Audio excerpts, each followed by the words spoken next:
నిత్య పెళ్లి కొడుకుల వ్యవహారాలు వెలుగు చూసేవి. ఇప్పుడు కాలం మారింది. నిత్య పెళ్లి కూతుళ్లు కూడా చెలరేగిపోతున్నారు. ఓవైపు ప్రియుడి కోసం కట్టుకున్న వాడినే స్కెచ్ వేసి మరీ కాటికి పంపుతుండగా తాజాగా అంబేద్కర్ కోనసీమ జిల్లాలో ఓ నిత్య పెళ్లి కూతురు వ్యవహారం వెలుగు చూసింది. ఒకటి కాదు, రెండు కాదు, మూడు కూడా కాదు, ఏకంగా ఇప్పటి వరకు 12 పెళ్లిళ్లు చేసుకున్న నిత్య పెళ్లి కూతురుపై జిల్లా ఎస్పీ కృష్ణారావుకు బాధితులు ఫిర్యాదు చేయడంతో విషయం వెలుగులోకి వచ్చింది. ఈ నిత్య పెళ్లి కూతురు ఎవరిని పడితే వారిని పెళ్లి చేసుకోదు. ఆమె వెంట ఓ గ్యాంగ్ కూడా ఉంటుంది. ఆర్థిక స్థిరత్వం కలిగి విడాకులు తీసుకున్న పురుషులే ఈమె టార్గెట్. ఈ నిత్య పెళ్లి కూతురు పేరు బేతివీర దుర్గా నీలిమ.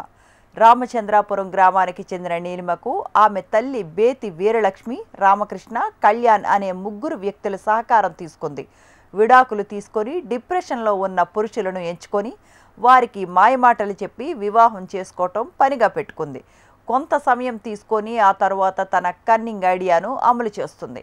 వారి నుండి డబ్బులు దోపిడీ చేస్తుంది. తిరగబడితే తప్పుడు కేసులు పెట్టి వేధిస్తోంది. ఏదైనా గుట్టుగా చేద్దామనుకుంటే ఎక్కువ కాలం సాగదు కదా. నర్సాపురం, పాలకొల్లు, కొవ్వూరుకు చెందిన 3 బాధితులు జిల్లా ఎస్పీ కృష్ణారావును కలిసి ఫిర్యాదు చేశారు. తమకు జరిగిన అన్యాయాన్ని, ఎలా మోసపోయామనే విషయాన్ని ఎస్పీకి వివరించారు. దీంతో నిత్య పెళ్లి కూతురి బండారం బయటపడింది.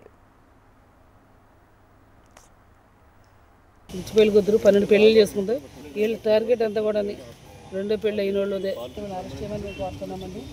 చాలా మనసంగా ఏర్పిస్తున్నారు. మాత్రం వీళ్ళకి మాత్రం అమలాపురంలో వీళ్ళని అరెస్ట్ చేయాలని, వీళ్ళ మీద కేసు ఎఫ్ఐఆర్ చేయాలని మేము కోరుతున్నామండి. ఎంత డబ్బు తీసుకుని ఎంతమందిని నాశనం చేస్తున్నారు, ఎన్ని కుటుంబాలు పాటు చేస్తున్నారు. వీళ్ళు తప్పదు జరిగి వీళ్ళని అరెస్ట్ చేయాలని మేము కోరుతామండి. వీళ్ళు ఏమని అంటే మేము ఆడవాళ్ళు, మాకు ఎంతైనా మేము చేయొచ్చు, ఎన్ని పెళ్ళిళ్ళు మేము చేసుకొచ్చానని వాళ్ళు చెప్తున్నారండి.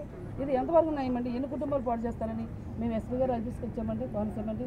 మరోసారి మేము బద్దమాలుకుంటున్నామండి, వేడుకుంటున్నామండి. మాలాగా ఎంతమంది పాడు చేయవద్దని, వీళ్ళ నుంచి భార్యను తప్పించమని, వీళ్ళని అరెస్ట్ చేయాలని, వీళ్ళు తప్పనిసరిగా మాకు న్యాయం చేయమని కోరుకుంటున్నామండి.